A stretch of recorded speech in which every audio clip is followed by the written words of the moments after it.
इस्लाम मुखालिफ किताब लिखने का फैसला किया? एक मजहबी किताब थी क्योंकि मैं लोगों को बताना चाहता था कि इस्लाम एक खतरनाक मजहब क्यों है और मैंने इसे एक ईसाई नुक्ता नजर से लिखा था. लिहाजा आगाज में मैंने ईसाईयत में खुदा के तस्वुर और इस्लामी तस्वुर के दरमियान मवाजना शुरू किया. लेकिन चूंकि मुझे ट्रिनिटी के बारे में ये शकूक थे और मुझे इस्लाम में तौहीद यानी खुदा का एक होना नजर आया, हाँ ये ज्यादा माकूल बात लगती है. और फिर मैंने सोचा ठीक है, मैंने बाइबल दोबारा पढ़ी ताकि अपना ईमान ताज़ा करूं कि इस्लाम में तौहीद का तस्वुर ईसाई तस्वुर क्यों नहीं है. लेकिन जब मैं पुराना ओहदनामा पढ़ रहा था और मैंने देखा कि पुराने ओहदनामे में पैगंबर ने कहा था एक खुदा एक खुदा एक खुदा. और फिर मैंने सोचा ठीक है. एक शख्स मसीह अलैहिस्सलाम के पास आया और पूछा जिंदगी में अहम तरीन चीज क्या है, मैं जन्नत कैसे पा सकता हूँ? उन्होंने जवाब दिया दो चीजें हैं. ए इसराइल, तुम्हारा खुदा एक है, अपने पड़ोसी के साथ ऐसा सलूक करो जो तुम अपने साथ चाहते हो. तो मैंने सोचा अच्छा यीशु मसीह भी यही बात कर रहे हैं. ए इसराइल, तुम्हारा खुदा एक है. लिहाजा मैंने सोचा कि खुदा का ये मुकम्मल मुसलमान तस्वुर ज्यादा माकूल लगता है. मैंने पुराने ओहदनामे के पैगंबरों और मोहम्मद सल्लल्लाहु अलैहि वसल्लम के दरमियान मवाजना किया. अब मेरे पास कोई एतराज न था कि वो सब पैगंबर हैं और ये नहीं है. और मैंने सोचा अच्छा अगर मैं इन्हीं बुनियादों पर हजरत मूसा को तस्लीम करूं लेकिन पैगंबर सल्लल्लाहु अलैहि वसल्लम को तस्लीम न करूं तो फिर ये कुछ और बात है.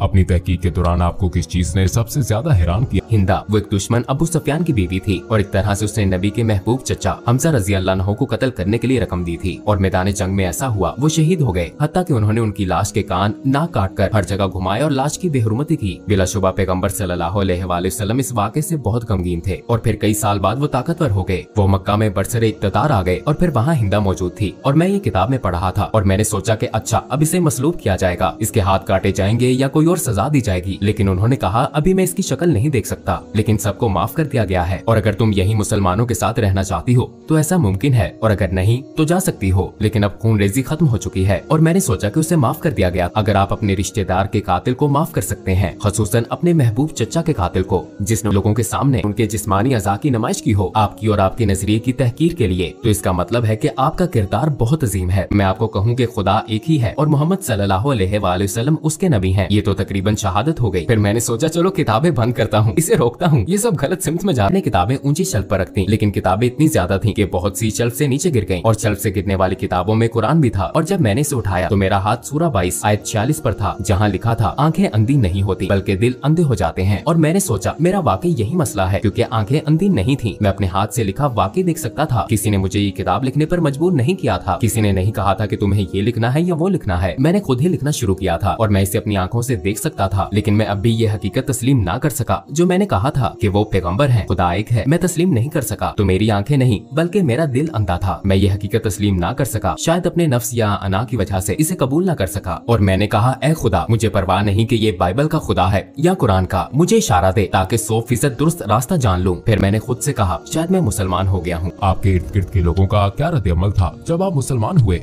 मुझे 2000 से ज्यादा मौत की धमकियां मिली मुझे सपोर्ट करने वालों की तरफ से, जिन्होंने मुझे वोट दिया था। लोगों ने इंतहाई नफरत अंगेज बातें की, हम तुम्हारी बीवी का रेप कर देंगे, तुम्हें गोलियां मार देंगे, हमें तुम्हारे बच्चों का स्कूल मालूम है, वगैरह वगैरह। और आखिरी बात रेडियो में मेरे पुराने बॉस ने कहा, अच्छा हमें क्या मालूम कि कल को तुम हिंदू या कुछ और बन जाओ। तो मैंने उससे कहा कि मैंने कभी मजहब मुंतखब नहीं किया, ऐसा एक ही बार हुआ जब मैं मुसलमान हुआ था। इससे पहले मैंने अपना मजहब मुंतखब नहीं किया था। मैं एक ईसाई घराने में पैदा हुआ, मेरी परवरिश एक ईसाई तरीके से हुई और मैं बहुत मशकूर हूँ उन तमाम अच्छी चीजों के लिए जो इससे मुझे मिली। लेकिन ये मेरा फैसला नहीं था, और सिर्फ एक बार जब मैंने फैसला किया तो वो मेरा मुसलमान होने का फैसला था। आपको 3 सबसे बड़े किन चैलेंजेस का सामना हुआ जब आपने इस्लाम कबूल किया? यकीनन मुसलमान बनना एक बहुत बड़ा चैलेंज था, क्योंकि खुसूसन एक प्रोटेस्टेंट ईसाई के तौर पर मजहबी लिहाज से आपको बहुत ज्यादा चीजें नहीं करनी पड़ती, लेकिन बतौर मुसलमान अमली तौर पर दिन में 5 वक्त की नमाज जरूरी है, खाना एक खास तरीके से खाना जरूरी है, एक खास अंदाज से सोचना जरूरी है, आपके लिए हर लम्हा बेहतरीन रहना जरूरी है अपने खालिक से ताल्लुक के बायस, और इस हकीकत की वजह से कि आपको दिन में 5 वक्त नमाज अदा करनी है। एक तरह से खालिक की मुस्तकिल याद दहानी है। तो ये आपको एक ईसाई के मुकाबले में इस हकीकत से कहीं ज्यादा आगाह रखता है कि आपका एक रब है। क्या आप अपने बच्चों की परवरिश भी बतौर मुसलमान कर रहे हैं?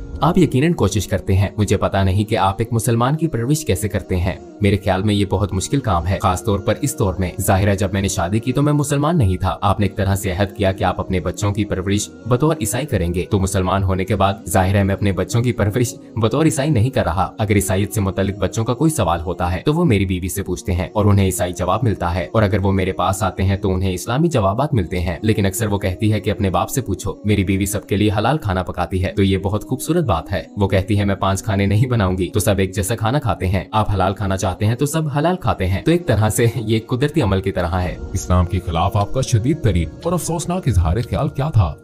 मेरे ख्याल में इस्लाम एक झूठ है, क्योंकि ये बात मैं अक्सर कहता था, इस्लाम झूठ है और कुरान जहर है। लेकिन जब मैं कहता था कि इस्लाम एक झूठ है तो इससे मेरी मुराद थी कि सारा मजहब और उससे मुंसलिक हर चीज। तो ये एक तरह से जहालत का आला तरीन दर्जा था।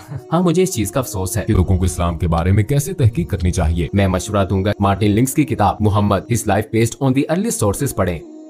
जिस किताब की मैंने पहले बात की थी ये एक सब्ज किताब है, और मैं समझता हूँ कि लोगों के लिए ये बहुत जरूरी है कि कुरान का खुद से गहरा मुतालिया ना करें, क्योंकि ये एक बहुत ही पेचीदा किताब है। और अगर आपके पास ऐसा कोई नहीं जो आपको सिखा सके, खास तौर पर ज्यादातर लोग जो इस्लाम के बारे में कुछ नहीं जानते, रवानी से अरबी या क्लासिकी अरबी बोलने वाले नहीं होते, तो आप कुरान की तफसीर या तर्जुमा पढ़ते हैं, और जाहिर है ज्यादातर ये मुसद्दिका नहीं होता। इसलिए मैं लोगों को सिर्फ सीरत का मुतालिया करने का मशवरा दूंगा। नबी के किरदार और जिंदगी का मुतालिया करें, क्योंकि रवायत भी हमें यही सिखाती है। और आखिर में आप क्या कहना चाहेंगे? मैं मुसलमान होने के बाद पहले से ज्यादा खुशो-खुर्म हो गया हूँ, इसलिए मैं सबको मुसलमान होने की दावत देना चाहता हूँ। तासु खपल ऑनलाइन कुरान और दीनी उलूम ज़कवल गवाड़ी और या खपल बच्चियानों कशरानों ता खपल कोर के खपल निगरानी के ऑनलाइन द कुरान हिफ्ज नाज़िरा तजवीद कायदा